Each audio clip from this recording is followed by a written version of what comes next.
Facebook's annual conference's big test for Mark Zuckerberg. This year, not as much. The artisan-brewed coffee and gourmet munchies, product demos and sudsy after-party will still flow at the two-day event in San Jose, California, starting Tuesday. But expect a more sober and less self-congratulatory tone, and possibly fewer dad jokes, from Mark Zuckerberg. The Facebook CEO will try to strike a balance between tackling the hard questions bombarding his company and reassuring the hordes of hoodie-sporting app developers that the fallout from Cambridge Analytica won't wreck the businesses they've built there.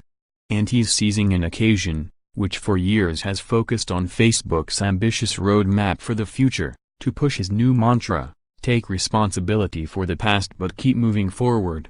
It's unclear how that message will play inside the convention center and around the globe with Facebook's 2.2 billion users. I can't imagine it's going to be business as usual this year with all these elephants stampeding around Facebook, says eMarketer analyst Deborah Aho Williamson. It doesn't make sense thinking 10 to 15 years into the future when you have to confront the issues of today. This isn't the first time that Facebook has had to wrestle with controversy at its annual conference, dubbed F8, from the spread of fake news to violent outbursts on video streaming service Facebook Live. But Facebook has never before been gripped by a crisis on the scale of Cambridge Analytica before. In past keynotes, there's been an acknowledgement of that and then a now, let's get to the fun stuff, said Stephen Levy, editor of tech industry news service Backchannel and author of an upcoming book on Facebook. I don't know how smoothly a pivot can be made this year. With the unauthorized leak of 87 million Facebook users' data to Cambridge Analytica, Facebook's ties to users have never been more frayed. And growing privacy concerns have spilled over into this year's event.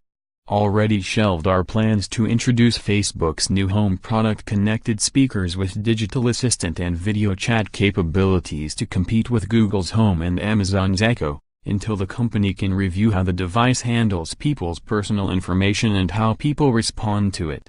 Instead, Facebook will roll out far less controversial product announcements from virtual reality arm Oculus and messaging service Messenger to the 5,000 app developers, media companies and advertisers attending this year's F8.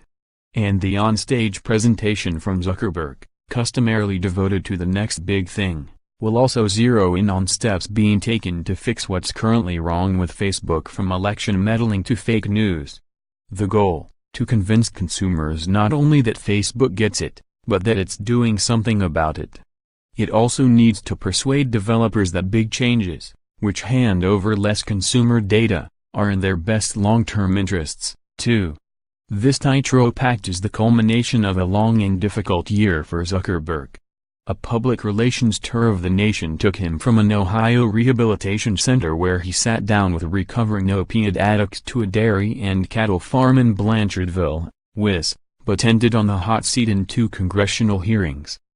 In an early sign of trouble to come, he had to address the gruesome video of a Cleveland grandfather's murder posted on Facebook, followed by the killer's confession aired live on Facebook's streaming service during last year's relentlessly upbeat F8 keynote. In the months since, consumer outrage has intensified as the giant social network has been dragged down by one damaging revelation after another, from waves of Russian interference to the proliferation of fabricated news, disinformation and hoaxes during the presidential election. More, Facebook limits ad targeting after Cambridge Analytica data leak. More, by Facebook, hello Instagram, users make beeline for Facebook on social network. More, breaking up with Facebook, users confess they're spending less time. Zuckerberg's pledge to spend 2018 fixing what ails Facebook gained in urgency with Cambridge Analytica, which woke him to how concerned people have become about the company's cavalier handling of their private information. Frankly, I just got that wrong, Zuckerberg recently told technology news outlet Recode. I was maybe too idealistic on the side of data portability, that it would create more good experiences. And it created some, but I think what the clear feedback was from our community was that people value privacy a lot more. and they would rather have their data locked down and be sure that nothing bad will ever happen to it than be able to easily take it and have social experiences in other places. Announcements in recent weeks are part of an orchestrated effort intended to cast Facebook as a newly converted champion of privacy and security to restore public confidence. Facebook has begun to ratchet back how much access outside developers have to people's private information, and it has begun auditing apps to make sure they did not cross the line. According to a public filing, the changes, in addition to increased enforcement, have adversely affected, or will adversely affect, relationships with app developers, which Facebook says are critical to user growth and user engagement as well as its financial results. Last week Facebook announced that apps would no longer be able to automatically post to Facebook profiles or RSVP to events for users, while some apps would lose their ability to start a Facebook Live broadcast on behalf of users. Facebook's newfound religion is reflected in this year's F8 schedule.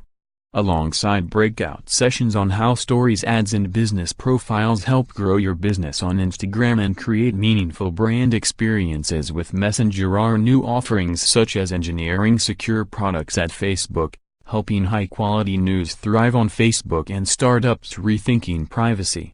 Follow USA Today senior technology writer Jessica Guinadjgun